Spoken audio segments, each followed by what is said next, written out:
Hello दोस्तों, welcome back to my YouTube channel. मैं आपका दोस्त सीए कपिल गर्ग। तो आज हम स्टार्ट करने जा रहे हैं CA CMA intermediate direct tax revision series का अपना सेकंड चैप्टर, जिसके अंदर आज हम डिस्कस करेंगे about the residential status and the scope of total income. I hope कि आप सभी ने हमारा रिविजनरी लेक्चर नंबर 1, जिसमें हमने basic concept of income tax के बारे में डिस्कस करा था, वो देखा होगा।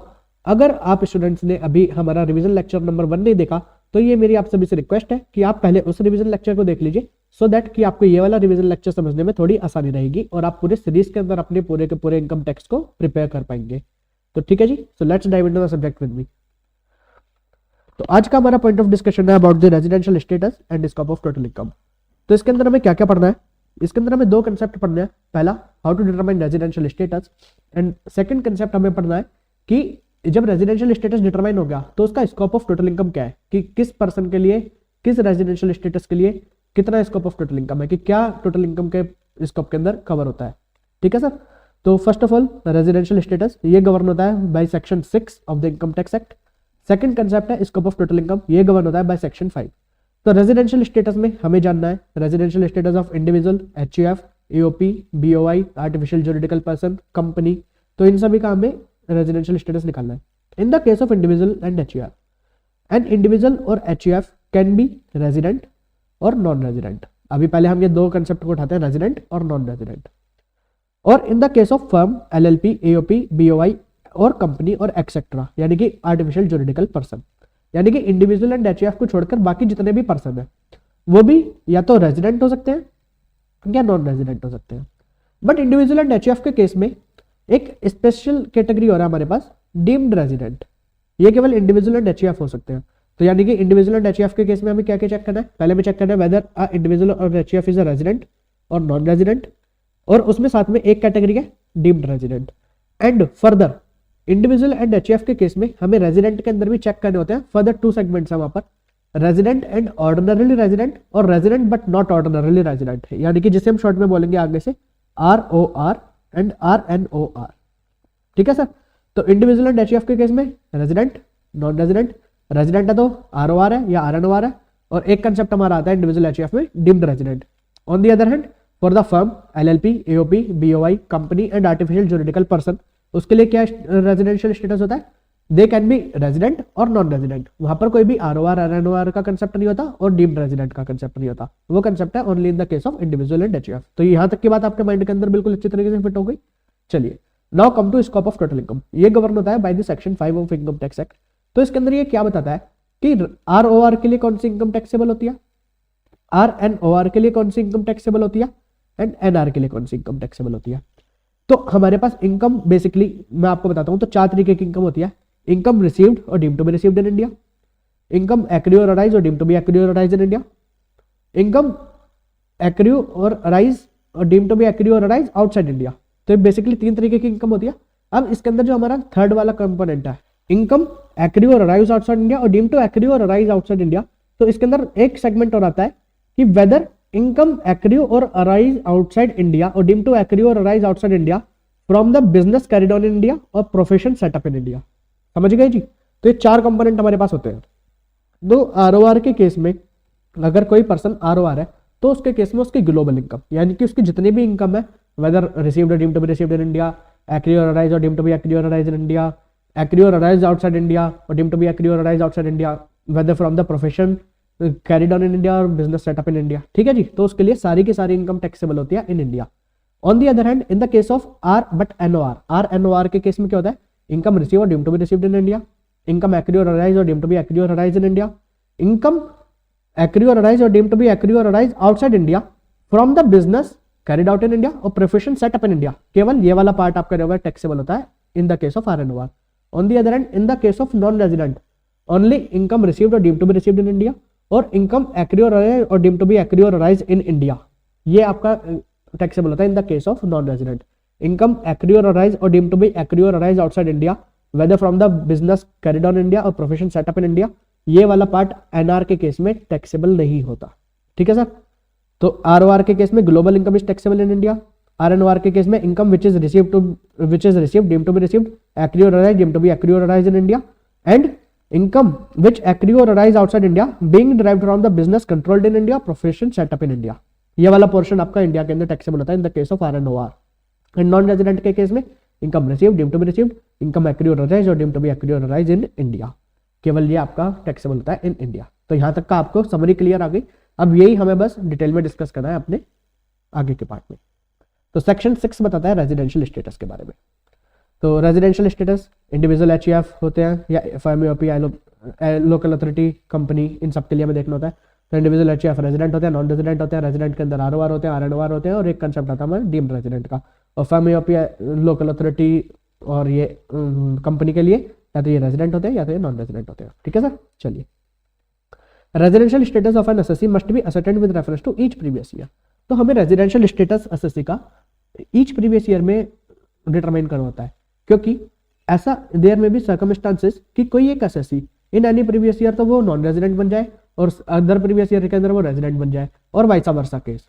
तो हमें रेजिडेंशियल स्टेटस हर साल डिटरमाइन करना होता है। जब हमने अपने फर्स्ट चैप्टर बेसिक कंसेप्ट के अंदर भी पढ़ा था, तो हमने वहां पे स्टेप्स पढ़े थे for computation of the total income and tax liability. तो उसके अंदर भी हमने डिस्कस करा था कि फर्स्ट स्टेप जो हमारा होता था for the computation of total income is to determine the residential status. तो हमें रेजिडेंशियल स्टेटस हर प्रीवियस ईयर के अंदर डिटरमाइन करना होता है। Residential status of the individuals, first of all we have to discuss about the residential status of the individuals.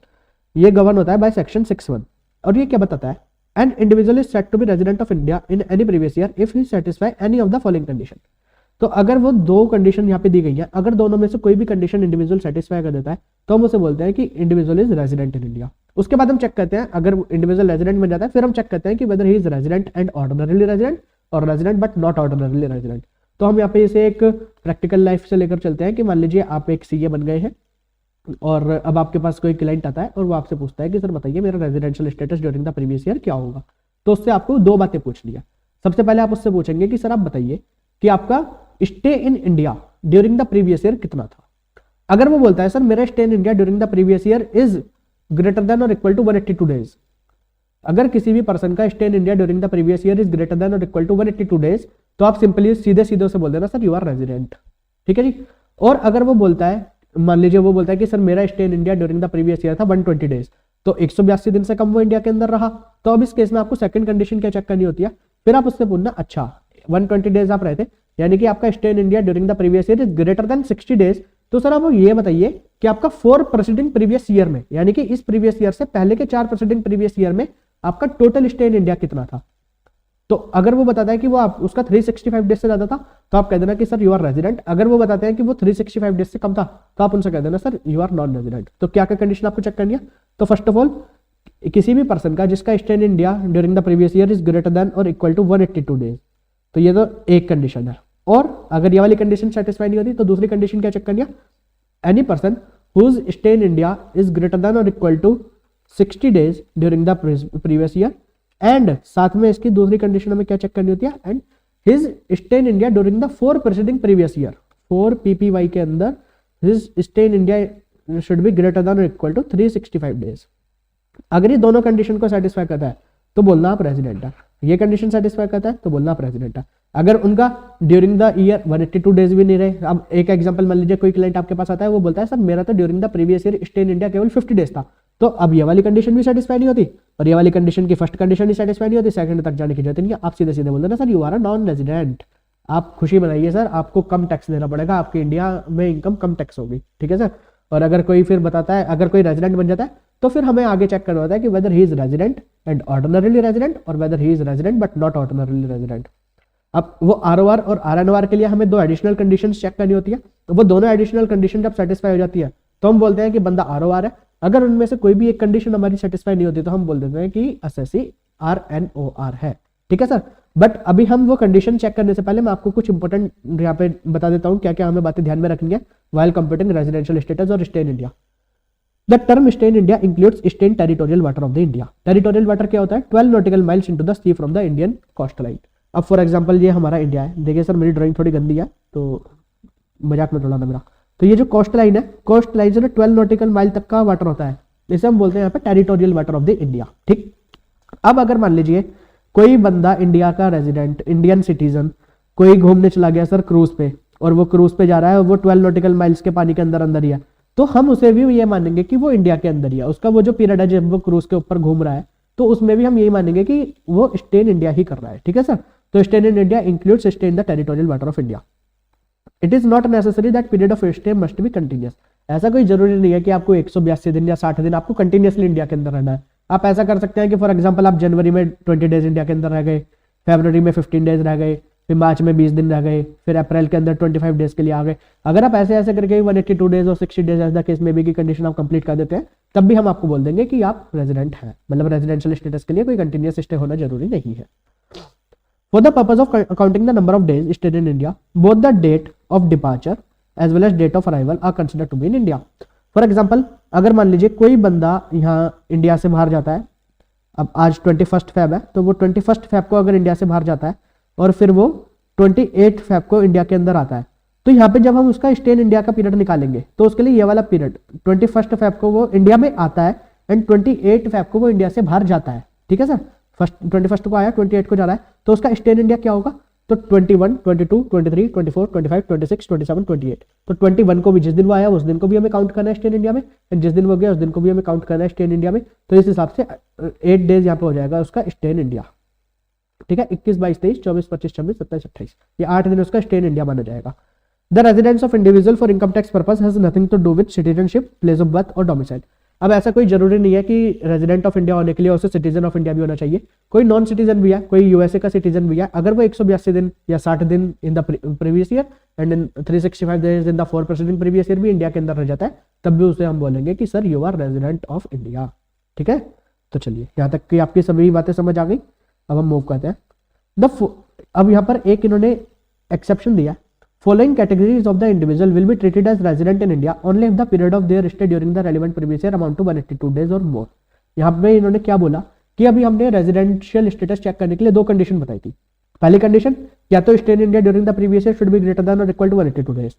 अगर वो वाली कंडीशन सेटिस्फाई नहीं होती तो सेकंड कंडीशन हमें चेक करनी होती थी कि whether stay in India during the previous year is greater than or equal to 60 days and stay in India during the 4 preceding previous year is greater than or equal to 365 days. अगर ये दोनों condition भी satisfy हो जाती थी तब भी हम इंडिविजुअल को बोलते थे कि sir you are resident in India. But यहाँ पर इन्होंने एक्सेप्शन दिया है कि इन 3 एसएससीज के लिए, इन 3 टाइप के एसएससीज के लिए केवल हम फर्स्ट कंडीशन को चेक करेंगे, सेकंड कंडीशन को चेक नहीं करेंगे। मीनिंग देयर बाई कि अगर कोई पर्सन 182 डेज से कम इंडिया के अंदर रहता है, इवन इफ वो 60 दिन से ज्यादा प्रीसीडिंग ईयर प्रीवियस ईयर के अंदर इंडिया के अंदर रहता है और 4 प्रीसीडिंग प्रीवियस ईयर में 365 डेज से ज्यादा भी इंडिया के अंदर रहता है, स्टिल हम उसे नॉन रेजिडेंट बोलेंगे। उसके लिए केवल फर्स्ट कंडीशन में चेक कर देते हैं। तो वो कौन कौन से पर्सन है? तो first category of person, Indian citizen who lives India during the relevant previous year as a member of a crew of an Indian ship or for the purpose of employment outside India.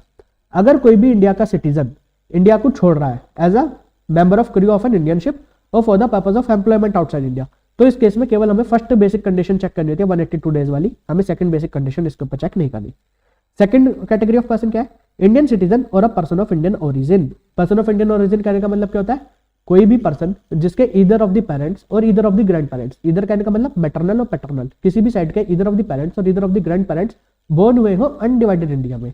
Undivided India कहने का मतलब क्या होता है? India before the independence, यानी कि जिसके अंदर क्या क्या आता था? India, Pakistan and Bangladesh. अगर इन तीनों के अंदर अनडिवाइडेड इंडिया के अंदर किसी भी एसएससी के इंडिविजुअल के पेरेंट्स या ग्रैंड पेरेंट्स जन्म हुए थे तो हम उस पर्सन को बोलते हैं पर्सन ऑफ इंडियन ओरिजिन। अगर कोई भी इंडियन सिटीजन और पर्सन ऑफ इंडियन ओरिजिन है जो कि इंडिया के बाहर इंडिया के बाहर रहता है बट इंडिया आ रहा है only for the purpose of visit, being outside India come to visit to India during the relevant previous year. अगर वो विजिट के लिए इंडिया में आता है तो इस केस में हमें केवल फर्स्ट कंडीशन चेक करनी होती है 182 डेज वाली, हमें second basic condition 60 days and 365 days वाली इसके लिए चेक नहीं करनी होती। बट हाउएवर यहाँ पर आपको एक बात और ध्यान रखनी है, अगर कोई भी citizen of India or person of Indian origin जिसकी income during the previous year other than the foreign source वाली इनकम, फॉरेन सोर्स वाली इनकम कहने का मतलब क्या होता है? Income which is deemed to accrue और arise outside India except income which is deemed to accrue और arise outside India from the business setup in India और प्रोफेशन कंट्रोल इन इंडिया। ठीक है सर, वो वाली इनकम को छोड़कर, यानी कि फॉरेन इनकम में कौन सी इनकम आती है? केवल इनकम विच एक्रू और arise outside India except income from business controlled in India profession setup in India. अगर ड्यूरिंग द प्रीवियस ईयर उसकी फॉरेन सोर्सेज की इनकम को छोड़कर इंडियन इनकम अगर उसकी 15 लाख रुपए से ज्यादा है, एक्सीड 15 लाख, तो इस केस में क्या होगा सर? जो हमारी फर्स्ट कंडीशन तो यही है कि उसका stay in India should be greater then 182 days, तो फर्स्ट कंडीशन तो हमें ये चेक करनी थी। और सेकंड कंडीशन जो हमने अभी वहां पे पढ़ी थी कि stay in India in the previous year should be greater than or equal to 60 days and stay in India in the 4 preceding previous year should be greater than or equal to 365 days. तो इस केस में यहाँ पे जो 60 days था इस word को काटकर यहाँ पे यूज कर लिया जाएगा वर्ड 120 डेज। समझे सर? यानी कि अगर कोई पर्सन है, यानी कि कोई इंडियन सिटीजन और पर्सन ऑफ इंडियन ओरिजिन है जो इंडिया के बाहर रहता है और वो इंडिया विजिट पर्पस से आ रहा है, तो उसके लिए हमें सबसे पहले केवल एक कंडीशन चेक करनी है 182 डेज वाली। तो उसके लिए हमें सेकंड कंडीशन 60 डेज 365 डेज वाली कंडीशन चेक नहीं करनी। बट अगर मान लीजिए कोई पर्सन ऑफ इंडियन ओरिजिन या इंडियन सिटीजन है जो बाहर रहता था बट विजिट पर्पस से इंडिया के अंदर आ रहा है एंड उसकी total income during the previous year other then the foreign sources वाली इनकम एक्सीड करती है 15 लाख रुपीज से, तो उस केस में उस पर सेकंड कंडीशन भी चेक करनी होगी but with a certain modification. Modification क्या है कि वहां पे जो 60 डेज था ड्यूरिंग द प्रीवियस ईयर उसे चेंज कर दिया जाएगा विद द वर्ड 120 डेज। तो अगर वो 120 डेज से ज्यादा इंडिया के अंदर रहा during the previous year and 365 days से ज्यादा रहा during the 4 preceding previous year, तो इस केस में भी हम उसे बोलेंगे कि sir you are a resident. ठीक है जी, तो यह बात आपको ध्यान रखनी है। चलिए, how to determine period of stay in India for an Indian citizen being a crew member. अब कोई इंडियन सिटीजन है और वो क्रू मेंबर है, तो इस केस में उसका स्टे इन इंडिया किस तरीके से डिटरमाइन करा जाएगा। In case of a foreign bound ship where the destination of the voyage is outside India, जहां पे डेस्टिनेशन शिप का आउटसाइड इंडिया है, तो फॉरेन बाउंड शिप है, फॉरेन बाउंड शिप करने का मतलब जिसका डेस्टिनेशन आउटसाइड इंडिया है, तो इस केस में stay in India of the Indian citizen किस तरीके से डिटरमाइन करा जाएगा। तो उसके लिए यहाँ पे सीबीडीटी ने नोटिफिकेशन इशू करी है और उसमें रूल 126 के तहत बताया है कि किस तरीके से देखना है। तो पीरियड कौन सा एक्सक्लूड कर देना है आपको, तो the date entered into the continuous discharge certificate in respect of joining the ship. तो जो ये क्रू मेंबर होते हैं, तो जिस दिन ये शिप को ज्वाइन करते हैं तो इनको अपने कंटीन्यूअस डिस्चार्ज सर्टिफिकेट पे साइन करना होता है। तो जिस दिन उसने वो ज्वाइन करा और जिस दिन कंटिन्यूअस डिस्चार्ज सर्टिफिकेट, जैसे हम सीडीसी बोलते हैं, सीडीसी पे जो उसने डेट डाली साइनिंग की, मतलब ज्वाइनिंग की, एंड जो उसने डेट डाली साइनिंग ऑफ की सीडीसी के ऊपर, तो ये जो इस बीच का टाइम है ये एक्सक्लूड कर दिया जाएगा from the period stay in India. ठीक है सर?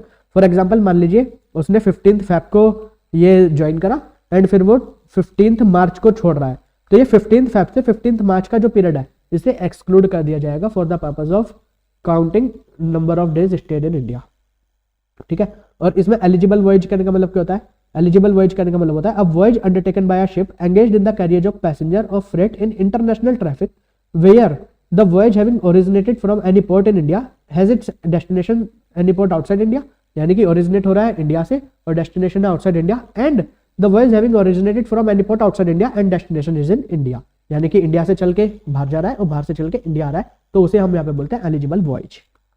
ठीक है सर? चलिए, ये इलस्ट्रेशंस मैंने आपको बताया था कि इलस्ट्रेशन शायद आपको खुद से करनी है, एक वक्त सॉल्व करके देखनी है।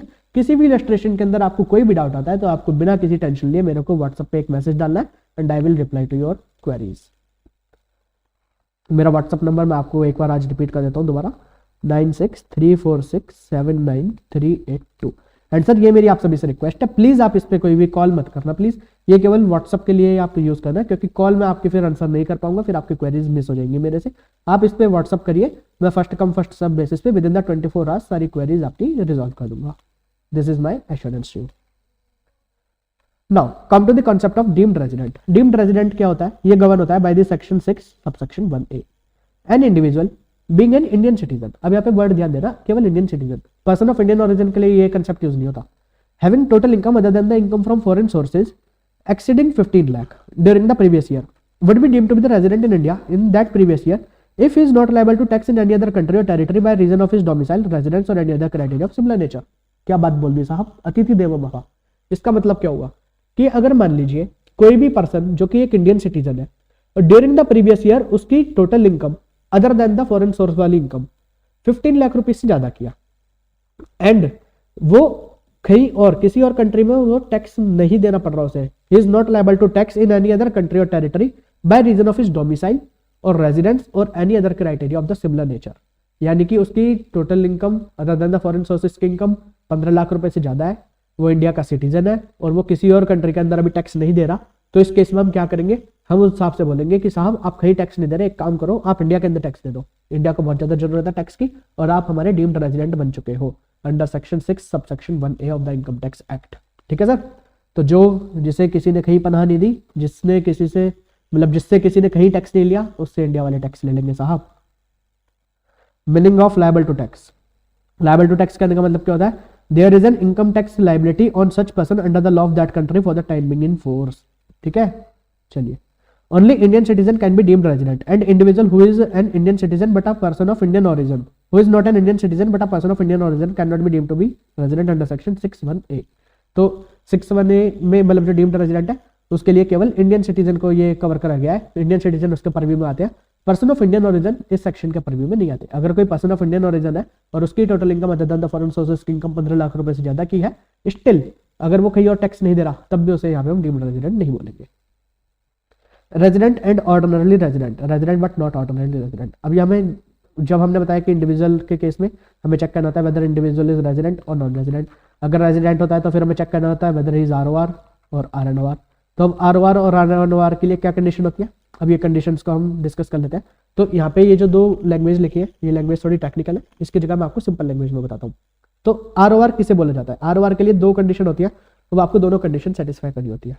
First condition, the individual should be resident of India for at least 2 previous year out of the 10 presiding previous year. तो पिछले 10 साल में से कम 2 साल में वो रेजिडेंट रहा हो इंडिया का, and his stay in India during the 7 presiding previous year should be greater than or equal to 730 days। ठीक है, तो he should be resident of India in at least 2 previous year out of 10 presiding previous years, plus his stay in India should be greater than or equal to 730 days in 7 preceding previous years। ठीक है sir, अगर ये दोनों condition satisfy हो जाती हैं तो हम उसे बोलते हैं ROR। अगर ये कंडीशन कोई भी सेटिस्फाई नहीं होती तो हम उसे बोलते हैं RNOR। ठीक है सर, तो अब फॉर एग्जांपल मान लीजिए कोई रेजिडेंट तो बन गया, बट उससे हमने पूछा कि सर आप रेजिडेंट रहे थे क्या पिछले 10 साल में से 2 सालों के अंदर इंडिया के अंदर, तो वो बोला हाँ जी मैं रेजिडेंशियल स्टेटस बना था मेरा रेजिडेंट का। फिर हम उससे पूछेंगे कि सर आपका stay in India 7 president previous year के अंदर 730 दिन से ज्यादा का था क्या, तो फिर वो हमने वहां पे चेक करा वो बनता है 725 दिन। तो हम बोलेंगे हो सर आप तो RNOR है, तो आप ROR नहीं आप RNOR है। ठीक है जी, तो इस तरीके से आपको चेक करना होता है। तो फर्स्ट 2 कंडीशन तो ये थी कि इंडिविजुअल ROR बन जाता है। सेकंड, अगर कोई भी पर्सन, जो हमने पढ़ा था कि कोई पर्सन इंडियन सिटीजन और पर्सन ऑफ इंडियन ओरिजिन जो कि इंडिया के बाहर गया हुआ है बट इंडिया आता है only for the visit purpose, और उसकी total income other than the foreign sources की इनकम 15 लाख रुपए से ज्यादा की होती है, तो उस केस में हमने बताया था कि हमें सेकंड बेसिक कंडीशन 60 डेज वाली चेक नहीं करनी होती, बट उसे चेक करना होता है with certain modification of the 120 days in the previous year and greater than or equal to 365 days in the 4 preceding previous year. तो वो वाले जो पर्सन होते हैं उस वाले पर्सन को हमेशा RNOR ही माना जाता है। उसे हम रेजिडेंट मान लेते हैं बट हम उसे कभी भी ROR नहीं मानेंगे, उसे हमेशा RNOR ही माना जाता है। ठीक है, और जो हमारे डीम्ड रेजिडेंट होते हैं उन डीम्ड रेजिडेंट को भी हमेशा NOR ही माना जाता है। बट अगर मान लीजिए वो वाला पर्सन जिसके 15 लाख रुपए से ज्यादा की इनकम थी वो 182 दिन से ज्यादा इंडिया के अंदर रह गया, वो मतलब इंडिया के बाहर रहता था और इंडिया आया विजिट करने और 182 दिन से ज्यादा इंडिया के अंदर रहा, फिर यहाँ पर उसे ROR बना दिया जाएगा, फिर उसे RNOR नहीं बनाया जाएगा। RNOR उसे केवल तभी बनाया जाएगा अगर वो रेजिडेंट बन रहा है ड्यू टू द कंडीशन कि उसकी income other than the foreign sources की इनकम 15 लाख रुपए से ज्यादा की है और अब वो इंडिया के अंदर 120 दिन से ज्यादा रह गया और president for president previous year में 365 दिन से ज्यादा करा गया था, तब उसे RNOR बनाएंगे। अगर 182 दिन से ज्यादा वाली कंडीशन उसे सेटिस्फाई कर दी फिर तो वो डायरेक्टली ROR बन जाएगा, मतलब ROR वैसे नहीं बन जाएगा, फिर हमें उसके लिए ROR वाली कंडीशंस को चेक करना होगा। ठीक है, अ deemed resident under section 61A is always RNOR। चलिए बहुत बढ़िया, ये इलस्ट्रेशंस आपको चेक करनी है, एक बार करके देखनी है, कोई भी डाउट आता है तो मेरे से पूछना है और बिल्कुल भी डिले नहीं करना सर इस काम में। ये मत सोचना कि आज नहीं कर रहे कल कर लेंगे परसों कर लेंगे, ये काम आपको हैंड टू हैंड करते हुए चलना है। Residential status of the HUF के लिए रेजिडेंशियल स्टेटस किस टाइप से निकालना होता है, तो एक HUF रेजिडेंट बोला जाएगा if the control and management of its affairs is situated wholly और पार्टली इन इंडिया। अगर कंट्रोल एंड मैनेजमेंट होली और पार्टली इन इंडिया है तो रेजिडेंट, अगर control and management Holi outside India है, होली आउटसाइड इंडिया मतलब सारा का सारा काम भारी हो रहा है कंट्रोल एंड मैनेजमेंट का, तो हम उसे बोलते हैं नॉन रेजिडेंट। ठीक है, कंट्रोल एंड मैनेजमेंट करने का मतलब क्या होता है, central control and management and not to the carrying on day to day business activities by the servant और एम्प्लॉय। जो आपके मतलब माइंड है, जो mind and heart of the business है। कंट्रोल एंड मैनेजमेंट का मतलब जो आपके मतलब इंपॉर्टेंट डिसीजंस लेते हैं, regular day to day activities कहाँ हो रही है उससे मतलब नहीं, जो इंपॉर्टेंट डिसीजंस आ रहे हैं वो कहाँ से आ रहे हैं, वो इंडिया के अंदर बैठ कर हो रहे हैं या इंडिया के बाहर बैठ कर हो रहे हैं, तो उसे कंट्रोल एंड मैनेजमेंट बोला जाता है। Control and management of a business is said to be situated at a place where the head and brain of the adventure is situated. तो हेड एंड ब्रेन कहाँ पर है, important decision concerning the affair of the HUF are taken at that place. ठीक है sir, control and management of a business need not necessarily be done from the place of business और from registered office of the assessee. तो ऐसा जरूरी नहीं है कि वो आपके प्लेस ऑफ बिजनेस, अगर मान लीजिए प्लेस ऑफ बिजनेस इंडिया में है तो हम बोल देंगे कि ये रेजिडेंट है, place of business outside India तो हम बोल देंगे नॉन रेजिडेंट है।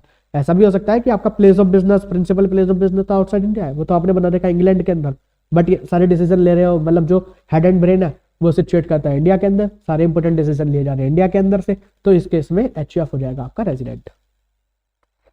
एंड फिर हमें चेक करना होता है, अगर हमारा एचयूएफ रेजिडेंट बन जाता है तो फिर हमें चेक करना होता है रेजिडेंट के लिए भी कि वेदर इट इज आरओआर और आरएनओआर।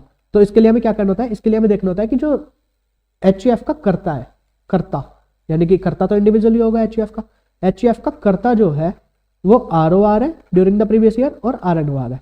तो जो भी स्टेटस एचयूएफ के कर्ता का होगा ड्यूरिंग द प्रीवियस ईयर वही स्टेटस एचयूएफ को हो जाएगा, ठीक है। और इंडिविजुअल के लिए आरओआर आरएनओआर कैसे निकालना होता है वो मैंने आपको भी बताया था कि आरओआर के लिए 2 कंडीशन सेटिस्फाई करनी होती है, 10 पीपीवाई में से 2 प्रीवियस ईयर के अंदर वो रेजिडेंट रहा हो और 7 पीपीवाई के अंदर उसका stay in India should be greater than or equal to 730 days, ठीक है सर। अगर ये दोनों कंडीशन सेटिस्फाई होगी तो आरओआर, अदरवाइज आरएनओआर। चलिए, residential status is the control and management wholly और पार्टली इन इंडिया, तो अगर यस तो फिर हमें चेक करना है, तो यहाँ पे रेजिडेंट बन गया, अगर नो तो सीधा नॉन रेजिडेंट बन गया। अगर रेजिडेंट बन गया तो हमें चेक करना है कि कर्ता out of the 10 previous year के 2 प्रीवियस ईयर के अंदर रेजिडेंट इन इंडिया बना था, प्लस क्या उसका stay in India in the 7 PPY is greater than or equal to 730 days. अगर यस तो एचयूएफ इज आरओआर, अगर नो तो एचयूएफ इज आरएनओआर, ठीक है sir. It is as simple as that. तो यहाँ तक का आपको आ गया समझ, अगर नहीं समझ आया तो आप प्लीज मेरे को बता दीजिए। Now come to residential status of the firm AOP and BOI. तो फर्म एओपी एंड बीओआई के केस में रेजिडेंशियल स्टेटस किस टाइप से डिटरमाइन करना है, तो अ फर्म और एओपी और BOI can be said to be a resident if the control and management of its affairs is situated wholly और पार्टली इन इंडिया। अगर इसके कंट्रोल एंड मैनेजमेंट होली और पार्टली इन इंडिया है, same as HUF, तो हम इसे बोलेंगे resident. अगर होली आउटसाइड इंडिया है कंट्रोल एंड मैनेजमेंट तो हम इसे बोलेंगे नॉन रेजिडेंट, ठीक है sir. Residential status of the company किस टाइप से डिटरमाइन करना होता है, a company would be resident in India in any previous year if it is an Indian company.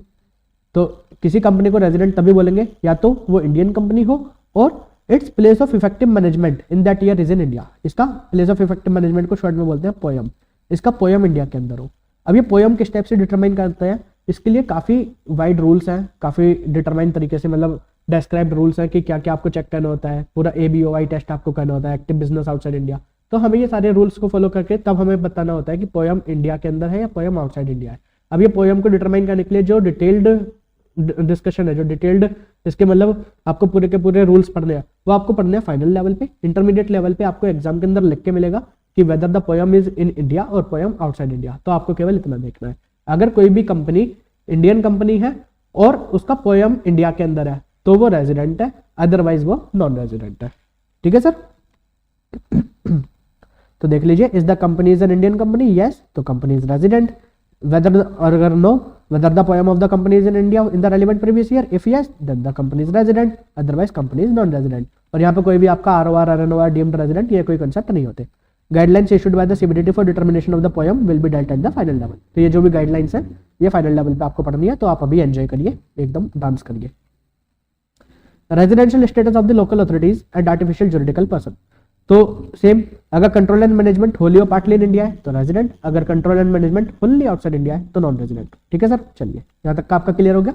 तो ये हमारा यहाँ पे डिस्कस खत्म होता है रेजिडेंशियल स्टेटस। तो हमने सभी पर्सन का रेजिडेंशियल स्टेटस को पढ़ लिया। अब हमें जानना है what is the scope of total income.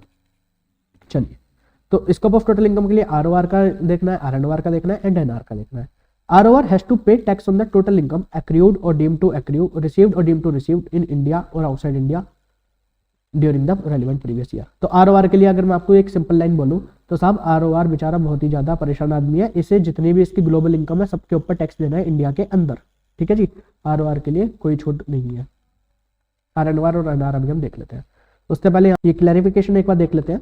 Income by way of salary received by non resident seafarer for service rendered outside India on a foreign going ship with India flag or foreign flag and received into NRE bank account maintained with the Indian bank shall not be included in the total income।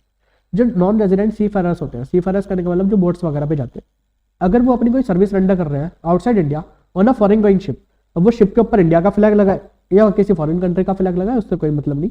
तो इस केस में अगर उनकी salary उनके NRE account में जो कि इंडियन बैंक के साथ वो मेंटेन करते हैं उसके अंदर डाल दी जाती है। एनआरई अकाउंट करने का मतलब नॉन रेजिडेंट एक्सटर्नल अकाउंट। अगर उनकी सैलरी एनआरई अकाउंट के अंदर क्रेडिट कर दी जाती है तो इस केस में, क्योंकि वो अब सैलरी उनकी इंडिया के अंदर रिसीव हो गई, तो वो इनकी टोटल इनकम के पार्ट नहीं बनेगी, ओनली ऑन दैट बेसिस कि वो इंडिया के अंदर रिसीव हो गई है। ठीक है सर, तो वो that salary shall not be included in the total income. अब रेजिडेंशियल स्टेटस और स्कोप ऑफ टोटल इनकम को जान लेते हैं। तो आरओआर के केस में income receive deem to be received in India during the previous year, ये टैक्सेबल होती है in India. Income accrue or arise और deem to accrue or arise in India during the previous year, ये भी taxable होती है in India. Income accrue or arise outside India during the previous year, ये भी fully taxable होती है in India. In the case of RNOR, ये पहली दो इनकम तो टैक्सेबल होती है, income deem to receive, income receive deem to be received, income accrue or arise deem to be accrue or arise in India, ये तो आपकी taxable है। And income accrue or arise outside India, ये आपकी केवल taxable कौन सी वाली होती है? Only if the such income is derived from a business controlled in or profession setup in India, otherwise no. ठीक है सर। और नॉन रेजिडेंट के केस में ये वाली इनकम जो कि आपकी income accrue or arise outside India होती है, तो वो आउटसाइड इंडिया वाली इनकम नॉन रेजिडेंट के केस में टैक्सेबल नहीं होती इंडिया के अंदर। ये इलस्ट्रेशन आप देख लेना, इसके अंदर आपको बताया गया है कि कौन कौन सी इनकम है, वो आपको बताना है कि आरओआर के केस में कौन सी टैक्सेबल होगी, आरएनओआर के केस में कौन सी टैक्सेबल होगी, एंड एनआर के केस में कौन सी टैक्सेबल होगी। अब यहाँ पर आपको याद रखना है, जैसे एग्रीकल्चर इनकम है from the land in Gujarat, तो गुजरात के लैंड से एग्रीकल्चर इनकम होती है, तो ये तो हमारी एग्जाम्प्ट इनकम होती है, तो किसी के लिए भी टैक्स नहीं होगी। आरओआर, आरएनओआर, एनआर, ये किसी के लिए भी टैक्सेबल नहीं होगी, सबके लिए टैक्स फ्री इनकम है। और यहाँ पे एक पॉइंट आपको ये वाला याद रखना है, यहाँ पे ना इन्होंने एचपी की इनकम दे रखी है, और एचपी की इनकम में इन्होंने यहाँ पे वर्ड कंप्यूटेड यूज नहीं करा, तो इसके लिए यहाँ पे क्या होगा कि जो 75,000 रुपीज की इनकम दे रही है, 24A के अंदर एक 30% की स्टैंडर्ड डिडक्शन मिलती है। जब हम एचपी का चैप्टर डिस्कस करेंगे तब मैं आपको बताऊंगा। तो क्योंकि यहाँ पे इन्होंने वर्ड कंप्यूटेड यूज नहीं करा हुआ है, तो इसलिए वो यहाँ पर आप 30% की 24A की डिडक्शन अलाउ कर देना इन्हें। Move forward. Meaning of income received और डीम्ड टू बी रिसीव्ड, तो इसका मतलब क्या होता है? अब सबसे पहले रिसिप्ट का मतलब क्या होता है? इनकम आपको सबसे पहले कहाँ मिली? अगर मान लीजिए पहले आपको इनकम कहीं मिल गई और उसके बाद आप उसे केवल रेमिट कर रहे हैं, तो उसे इनकम रिसीव्ड नहीं माना जाएगा। फॉर एग्जांपल, आपको इनकम रिसीव हुई ऑस्ट्रेलिया के अंदर एंड आपने उसे बाद में रेमिट करा इंडिया के अंदर, तो उसे ये माना जाएगा कि आपकी जो इनकम रिसीव हुई थी वो आपकी ऑस्ट्रेलिया के अंदर ही हुई है। केवल रेमिटेंस को रिसिप्ट नहीं माना जाता। The receipt of income refers to only the first occasion when the recipient gets the money under his control. Remittance or transmission of that amount from one place to or person to another does not constitute receipt of income in the hands of subsequent recipient or place of subsequent receipt। ठीक है sir. चलिए, और कौन कौन सी income होती है which is deemed to be received in India? Section 7 govern करता है इसे। तो contribution in excess of 12% of salary to RPF or interest credited in excess of 9.5% per annum. ठीक है सर। तो अगर आप आरपीएफ के अंदर कोई भी कंट्रीब्यूशन करते हैं इन excess of 12% of your salary, और अगर आपको उसके ऊपर इंटरेस्ट मिल जाता है इन एक्सेस ऑफ 9.5%, तो इस केस में ये आपकी इनकम मानी जाती है income deemed to received in India. Contribution by the central government or any other employer in the previous year under a pension scheme refer to 80cc-D। अगर कोई भी गवर्नमेंट एम्प्लॉयर या कोई और एम्प्लॉयर आपके पेंशन स्कीम के अंदर कोई भी कंट्रीब्यूशन करता है, तो उसे हम यहाँ पे माना जाता है income deemed to be received in India. Amount transfer from the URPF to RPF, अगर एम्प्लॉयर वाला जो कंट्रीब्यूशन होता है, being the employer contribution interest thereon. अब हमारे यहाँ पे हम सैलरी के चैप्टर में पढ़ेंगे कि 4 तरीके का कंपोनेंट होते हैं। एक होता है एम्प्लॉयर का कंट्रीब्यूशन, एक होता है एम्प्लॉय का कंट्रीब्यूशन, एक होता है एम्प्लॉयर के कंट्रीब्यूशन के ऊपर इंटरेस्ट, और एक होता है एम्प्लॉय के कंट्रीब्यूशन के ऊपर इंटरेस्ट। तो अगर कोई यूआरपीएफ का अमाउंट जो कि एम्प्लॉयर का कंट्रीब्यूशन और एम्प्लॉयर के कंट्रीब्यूशन के ऊपर का इंटरेस्ट वो ट्रांसफर कर दिया जाता है इन द आरपीएफ, तो उसे यहाँ पे माना जाता है income deemed to received in India. ठीक सर। तो 3 इनकम होती है which is deemed to received in India. Income accrue और अराइज, तो इसमें 2 एक्सप्लेनेशन दी गई है। Explanation 1 to section 5 specifically provide that an item of income accrue or arise outside India shall not be deemed to be received in India merely because it is taken into the account in balance sheet prepared in India। अगर मान लीजिए कोई income आपकी India के बाहर outside India accrue और arise हो जाती है और आप उसे इंडिया के अंदर जो आप बैलेंस शीट बना रहे हैं उसके अंदर अकाउंट फॉर कर लेते हैं, तो केवल इंडिया के अंदर बैलेंस शीट में अकाउंट फॉर करने से उसे ये नहीं मान लिया जाएगा कि वो इंडिया के अंदर आपके रिसीव हो गई है। ठीक सर। तो वो एक्रू हुई है, अभी रिसीव नहीं हुई है, केवल आपने अगर बैलेंस शीट के अंदर वो लिख दिया। सेकंड एक्सप्लेनेशन क्या बताती है हमें? सेकंड एक्सप्लेनेशन बता दिया, अगर कोई इनकम रिसिप्ट एक्रूअल बेसिस पे टैक्स हो जाती है, तो फिर जब वो रिसिप्ट होती है एक्चुअल में, तो उसे रिसिप्ट बेसिस पे दोबारा से टैक्स नहीं करना होता, अदरवाइज वो डबल टैक्सेशन हो जाएगा। ठीक है।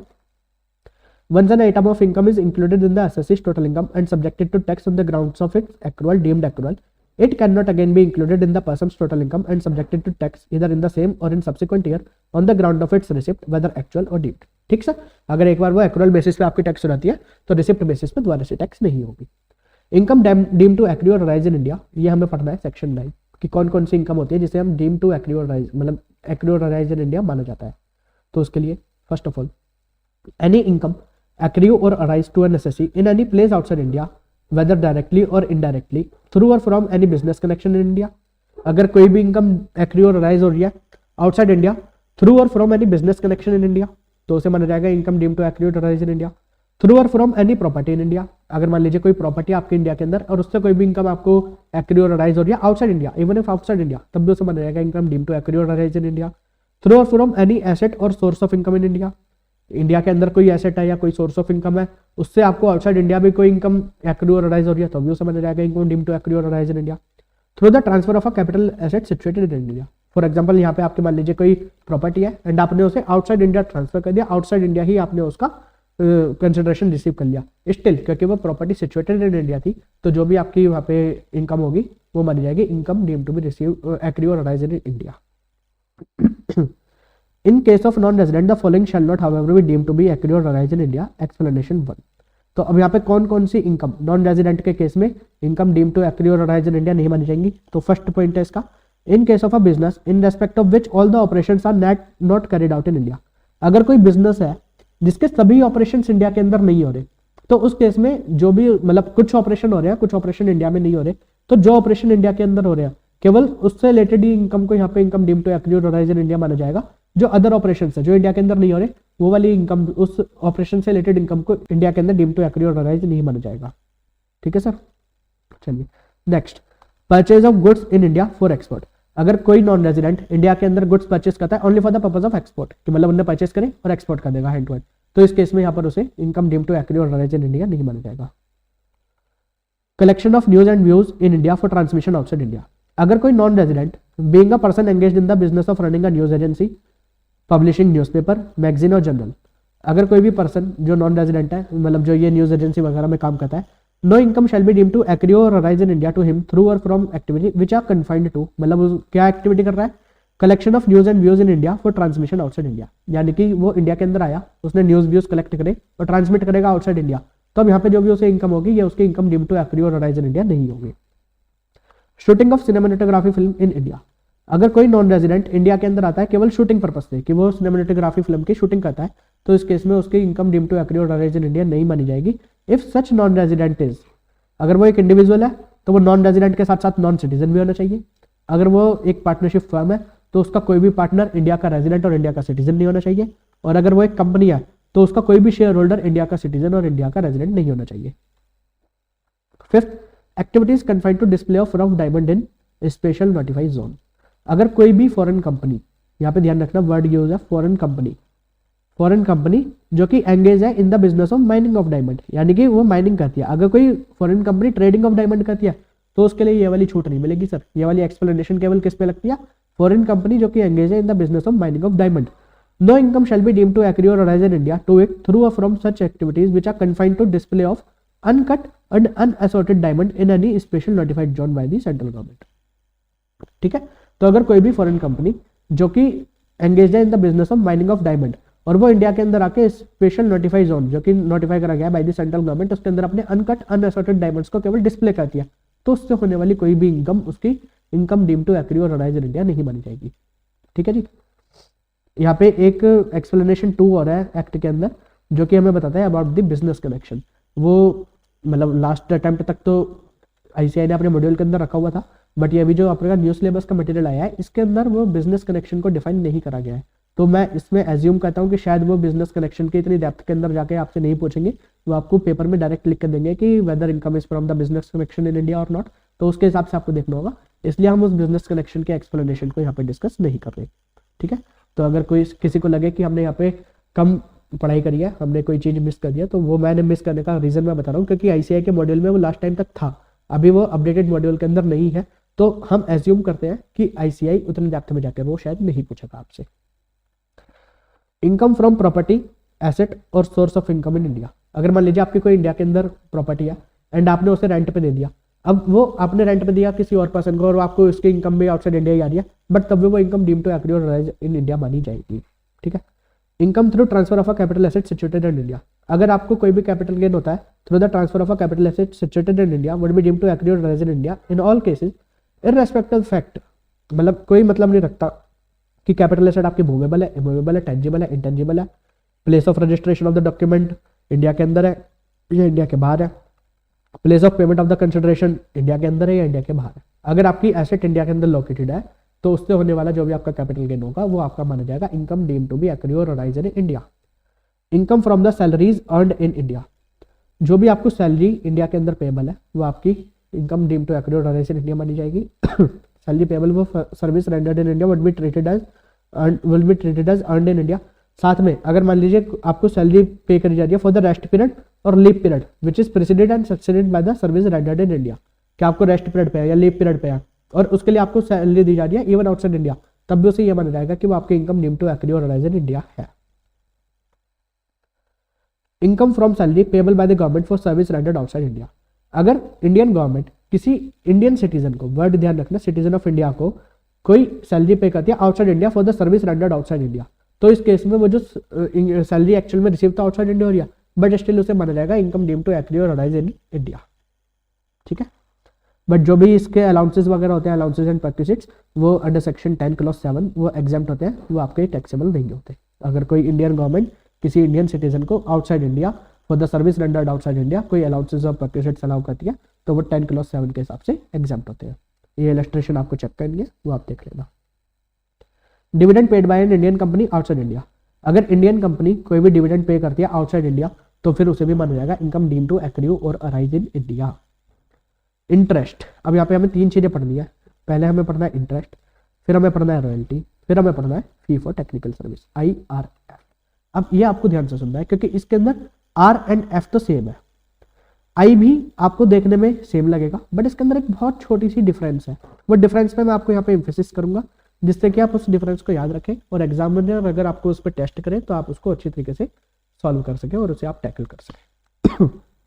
Interest, and interest is deemed to accrue और arise in India if it is payable by the government. Let's suppose यहाँ पे एग्जांपल ले लेते हैं कि कोई मिस्टर है, मिस्टर बेजोस, ठीक है, ये एक नॉन रेजिडेंट है। अब इन्होंने कोई यहाँ पे मतलब हमारी इंडियन गवर्नमेंट को इन्होंने कोई लोन दिया और इंडियन गवर्नमेंट ने इन्हें इंटरेस्ट दिया, तो जो इंडियन गवर्नमेंट ने इन्हें इंटरेस्ट पे करा है तो ये इंटरेस्ट बेजोस के हाथ में माना जाएगा इनकम डीम्ड टू एक्रू और अराइज इन इंडिया और इस पे बेजोस को यहाँ पे टैक्स देना पड़ेगा इंडिया के अंदर। Payable by a person who is resident in India, अगर मान लीजिए बेजोस ने किसी और पर्सन को, फॉर एग्जांपल मुझे, कपिल, मैं रेजिडेंट इन इंडिया हूँ, मुझे इसने लोन दिया एंड मैं फिर इसे इंटरेस्ट पे कर रहा हूँ, तो उस केस में भी वो इंटरेस्ट इसके लिए माना जाएगा इनकम डीम्ड टू एक्रू और अराइज इन इंडिया और उसके ऊपर बेजोस को टैक्स देना पड़ेगा इंडिया के अंदर। एक्सेप्शन क्या है, where the money borrowed and used for the purpose of business or profession carried on by him outside India or making or earning any income from any source outside India, it will not be deemed to accrue or arise in India।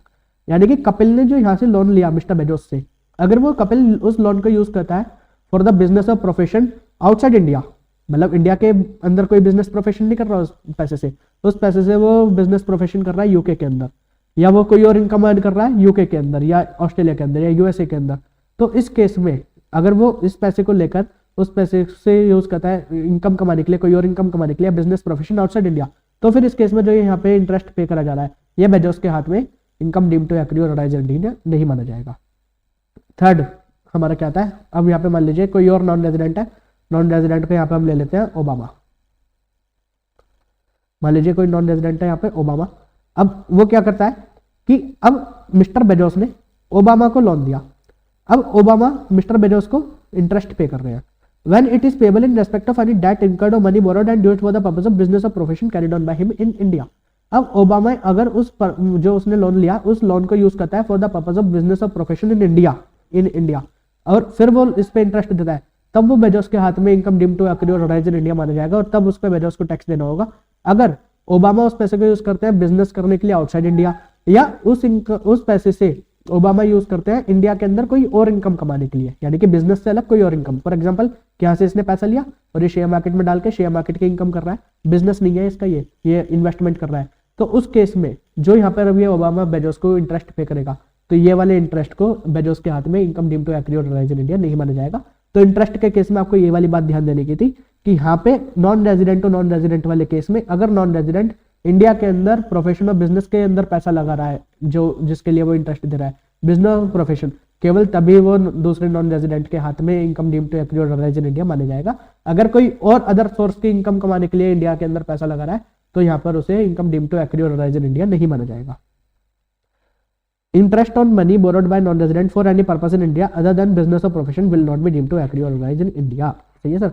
अब royalty के case में ये 916 ये क्या बताता है, royalty will be deemed to accrue or arise in India when it is payable by government.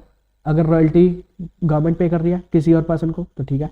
अगर resident in India यानी कि कपिल पे कर रहा है किसी और पर्सन को, नॉन रेजिडेंट को, तो income deemed to accrue or arise in India मान लिया जाएगा। बट कब नहीं माना जाएगा, अगर कपिल ने वो जो रॉयल्टी पे कर रहा है जिस सर्विस के लिए, तो जो सर्विस वो ले रहा है वो सर्विस वो यूज कर रहा है for the business or profession outside India or for earning any other income outside India. अगर इंडिया के अंदर यूज कर रहा है तभी जो इंटरेस्ट पे, तभी जो रॉयल्टी पे कर रहा है तभी वो रॉयल्टी आपकी income deemed to accrue or arise in India मानी जाएगी। बट अगर इंडिया के बाहर कोई बिजनेस प्रोफेशन में लगा रहा है या इंडिया के बाहर से कोई इनकम अर्न करने के लिए लगा रहा है तो उस केस में यहाँ पर नहीं माना जाएगा उसे income deemed to accrue or arise in India.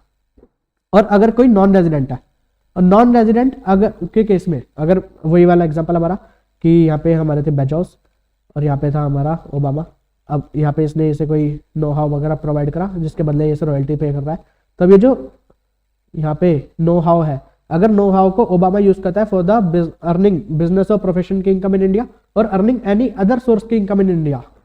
अब यहाँ पे ध्यान रखना, अगर ओबामा उस रॉयल्टी से यहाँ पे मतलब उस सर्विस से कोई और अदर सोर्स की इनकम भी इंडिया के अंदर अर्न कर रहा है तब भी उसे यहाँ पे मान लिया जाएगा income deemed to accrue or arise in India for the purpose of making any earning any income from any source in India. तो ठीक है, इंटरेस्ट के केस में था केवल बिजनेस की इनकम, अगर बिजनेस प्रोफेशन की इनकम अर्न करता है तभी इंटरेस्ट को माना जाएगा income deemed to accrue or arise in India. But royalty and Pfeiffer technical service के केस में इस टाइप से नहीं है, तो ये आपको ध्यान रखना है। अब इसका important point, lump sum royalty not deemed to accrue or arise in India. Lump sum royalty payment made by a resident, अगर कोई रेजिडेंट लमसम रॉयल्टी पे कर देता है for the transfer of all or any right in respect of computer software supplied by a non resident manufacturer. ठीक है, तो कोई computer software जो कि सप्लाई करा गया है by a non resident manufacturer along with a computer hardware under any scheme approved by the government shall not be deemed to accrue or arise in India। समझ आया सब। अब यहाँ पे क्या बोला गया है कि अगर मान लीजिए कोई रेजिडेंट लमसम पेमेंट कर देता है इन respect of any computer software, कि वो कोई कंप्यूटर सॉफ्टवेयर ले रहा है उसके लिए वो लमसम पेमेंट कर देता है, वो जो कंप्यूटर सॉफ्टवेयर आ रहा है वो सप्लाई करा जा रहा है bye non resident manufacturer along with a computer hardware जो कि under any scheme approved by the government है। तो इस केस में जो पेमेंट करी है उसे income deemed to accrue or arise in India नहीं माना जाएगा। मीनिंग ऑफ रॉयल्टी क्या होता है, तो रॉयल्टी करने का मतलब royalty means a consideration which is payable on transfer of all or any right of patent invention model design. अगर इसके लिए कोई आप राइट वगैरह ले रहे हैं उसके लिए जो पेमेंट करते हैं वो रॉयल्टी होती है। Imparting of any information concerning the working of the patent invention model design, तो ये आपकी रॉयल्टी होती है। Use of any patent invention model design secret formula, अगर आप ये कोई भी पेटेंट डिजाइन सीक्रेट फार्मूला वगैरह यूज करने के लिए या उसके राइट्स लेने के लिए जब भी आप पेमेंट करते हो उसे यहाँ पे बोला जाता है royalty. Transfer of all or any rights in respect of any copyright literary artistic or scientific work including films or video tapes for use in connection with the television or tapes for use in connection with the radio broadcasting, तो ये भी जो आप payment कर रहे हैं वो सब आपकी रॉयल्टी मानी जाती है। कंसिडरेशन फॉर द यूज और right to use computer software is royalty with in the meaning of section 916। अगर आप कोई कंप्यूटर सॉफ्टवेयर यूज करते हैं उसके लिए आप कोई पेमेंट करते हैं तो उसे भी यहाँ पे रॉयल्टी मानी जाती है। Consideration in respect of any right property or information, royalty बोली जाती है। Royalty include and has always included consideration in respect of any right property or information whether or not possession or control of such right property or information is with in the payer. जरूरी नहीं है कि उसका possession, right information का possession payer के पास है। Such right property or information is directly use करी जा रही है पेयर के द्वारा और the location of such right property or information is in India. ठीक है, तो अगर आपने कोई भी रॉयल्टी पे कर रहे हैं for any right property or information तो वो आपकी रॉयल्टी ही मानी जाएगी इररिस्पेक्टिव द फैक्ट दैट कि उसका पोजेशन है पेयर के पास या नहीं, पेयर उसे डायरेक्टली यूज कर पा रहा है या नहीं, और वो राइट इन्फॉर्मेशन इंडिया के अंदर है या नहीं, तब भी वो रॉयल्टी ही मानी जाएगी। ठीक है sir. Fee for technical service, तो अभी जैसे हमने रॉयल्टी पढ़ा सेम उसी पैटर्न पे फी फॉर टेक्निकल सर्विस, यहाँ पे वही हमारे आ जाते हैं बेजोस साहब। यहाँ पे गवर्नमेंट, अगर government fee for technical service दे रही है तो वो always income deemed to accrue or arise in India for the basis. अगर कोई person resident in India for mister Kapil अगर रॉयल्टी पे फी फॉर टेक्निकल सर्विस पे कर रहे हैं तो वो भी deemed to accrue or arise in India मानी जाएगी। बट उसका एक्सेप्शन क्या है, अगर वो फी फॉर टेक्निकल सर्विस पे कर रहे हैं for the service which is using for the business or profession outside India for earning any other source of income outside India. तो अगर आउटसाइड इंडिया यूज कर रहे हैं वो उस सर्विस को जिसके लिए वो फी फॉर टेक्निकल सर्विस पे कर रहे हैं तो फिर इस केस में वो बेजोस के हाथ में income deemed to accrue or arise in India नहीं मानी जाएगी। और अगर कोई नॉन रेजिडेंट है, वही एग्जांपल हमारे ओबामा वाला, अगर ओबामा कोई फी फॉर टेक्निकल सर्विस पे कर रहा है बेजोस को तो वो कम income deem to accurate or rise in India मानी जाएगी बेजोस के लिए। अगर ओबामा वो जो सर्विस के लिए फी फॉर टेक्निकल सर्विस पे कर रहा है, तो वो जो टेक्निकल सर्विस वो यूज कर रहा है in the business of profession in India or for earning any other source of income or earning income from any other source in India, यानी कि अगर वो business profession in India or earning any other source की income in India, अगर उसके लिए वो फी for technical service पे कर रहा है, तो उस केस में वो बेजोस के हाथ में मान लिया जाएगा income deem to accurate or rise in India whether such services are utilized for the purpose of making or earning any income from any source in India। ठीक है जी। फी फॉर टेक्निकल सर्विस क्या होता है? Means any consideration including any lump sum consideration for the rendering of any managerial technical consultancy service including providing the service of technical or other personal. तो ये होता है आपका fee for technical service. Income by way of interest, royalty or fee for technical service which is deemed to accurate or rise in India by the virtue of clause 5, 6 and 7 of 9(1) shall be included in the total income of the non-resident whether or not the non-resident has a residence or place of business connection in India, the non-resident has rendered services in India।